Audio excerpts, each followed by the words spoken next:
also am an advocate, strong advocate of small presses, and I have been since the beginning of time. I would not go with a large publisher. You wouldn't? No, absolutely not. But when you look at like I'm Leonard, Grassroots. Leonard did. I know, but he's Leonard. I'm. And Margaret Atwood is Yeah, but she's Margaret. I'm Sheri-D, who's an advocate of the small press, and I believe in small presses. I believe it's the voice of the people. I am from that ilk, and I'll stay there. I'm not. I had a large publisher approach me years ago, and I just said no. What is your disdain for it? I don't have a disdain for it. I have the love of small presses, and I have the love of... Would you do both? Would you give one book to HarperCollins and give one to, something out of Salt Spring? And I don't think HarperCollins wants my book, and I don't want HarperCollins. I think that I get to have a cover that expresses my work. And I get to put symbols in there, and I get to work with designers and go to their house and be human with them and drink tea and talk about work and sit there and watch them with the computer and seeing the symbols that I work with moving around the page, and that to me is all part of my work.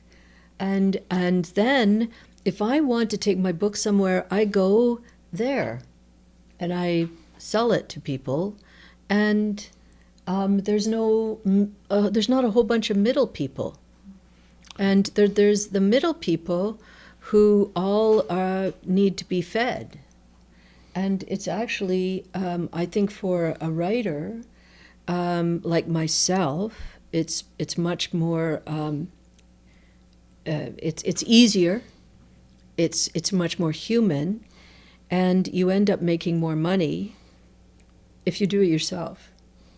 And it does mean you have to work harder. It means that you have to plan your own tours. It means that you have to go to book fairs. It means that you have to do these things.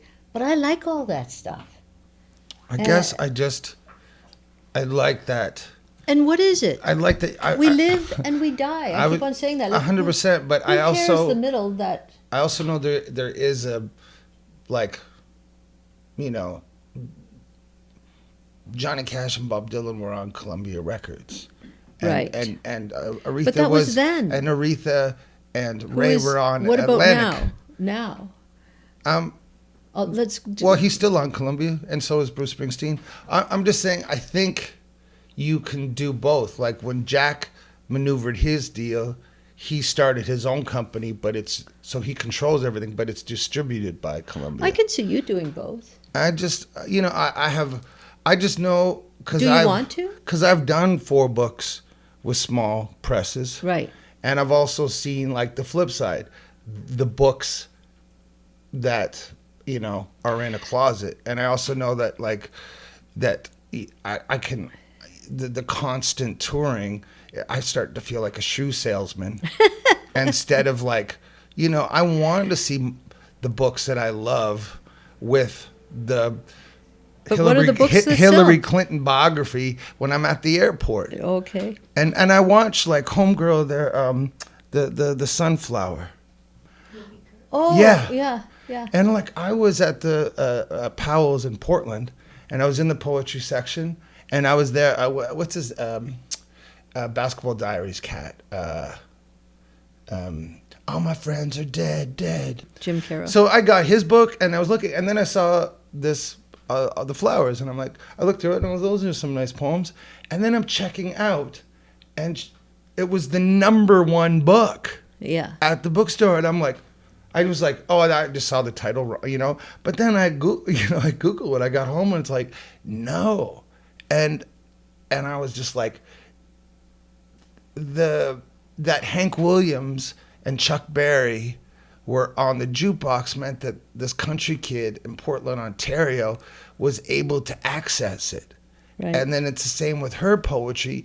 It's accessible.